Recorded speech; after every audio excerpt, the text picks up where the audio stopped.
Free trade and the reforms that happened 2.5, 3 decades ago in India have delivered growth as well as prosperity and job creation.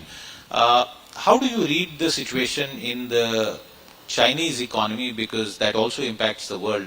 As of now, do you think China is out of the woods, or do you suspect that it will continue to flounder for the near future? Well, one thing is certain, that the 10% growth that we were observing in China is now behind us. That is not coming back. The experience is, and China is probably the fifth country, counting Hong Kong. So Hong Kong, Singapore, Taiwan, South Korea. These are the four countries before China that had grown for about 3 decades at rates that were 9 to 10%. After 3 decades, when you get to fourth, it usually drops to somewhere between 5 and 7. And you get to the fifth decade, it drops to below 5.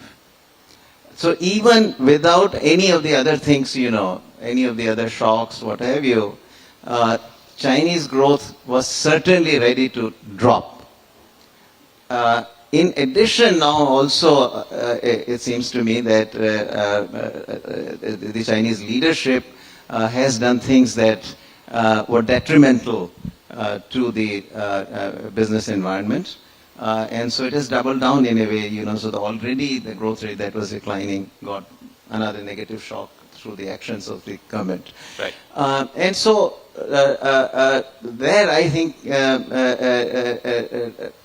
in my assessment now, we'll probably not see a growth rate of China that is more than 5%, more likely 3%. Right. That's where we are. Can we sustain 8% growth in India? Because in the past, when we have grown at fast rates, our economy is said to have overheated. Do you think India can now continue to grow at 8% plus? No, I wouldn't say that the economy had overheated in any way. I think we made mistakes. This was the second term of the United Progressive Alliance when a lot of mistakes got made. And that is what set back the growth rate. And then, of course, the banking crisis, the NPAs took their toll.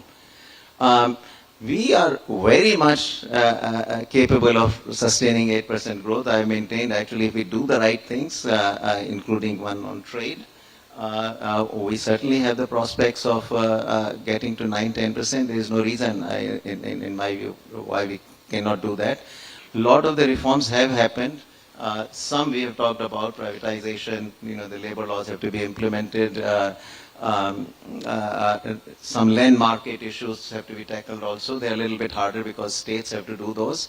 But even without that, I think, 7 to 8% I have maintained, and but for the COVID period and the 2019-20, when growth rate dipped because of the banking and non-bank finance companies crisis, NBFC crisis.